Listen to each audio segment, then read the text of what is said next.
अस्सलाम वालेकुम दोस्तों, ये एक सेंटर है बेनज़ीरी प्रोग्राम का। यहाँ से पैसे तकसीम हो रहे हैं नवे शहर के करीब ज़िला खानवा तहसील कबीरवाला में। ये आप देख सकते हैं, ये पार आपको ये सामने जो आदमी नज़र आ रहे हैं, ये एटीएम के जो बैंक के थ्रू जो पैसे लोगों को तकसीम करते हैं, ये वो लोग हैं। ये आप देख सकते हैं मशीन उन्होंने बाहर लेकर आ गए हैं। ये उन जो लोग हैं ना फर्द ज़िम्मेदार यानी पैसे पा वाले, उनको ये बाहर स्पेशल उनके लिए मशीन निकाल कर आ गए हैं।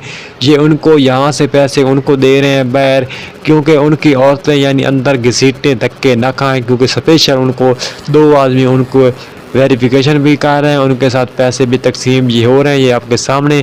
और बाकी जितनी भी औरतें ख़वातीन हैं ये आपके सामने इधर लाइन में खड़ी हैं, सुबह से ये देख सकते हैं लाइन में लगी हुई हैं, किसी की कोई भी नहीं सुन रहा। और यहाँ से बिल्कुल ही रिश्वत चल रही है, सरेआम रिश्वत चल रही है। ये आप आगे क्लिप देखें, ये इसमें आप देख सकते हैं बिल्कुल ही ये आदमी रिश्वत लेकर लोगों को पैसे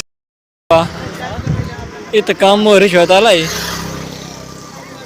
ते लायक देने वाला ये खलोता ही ये बैन यहाँ वे 500 रुपये लेंदा।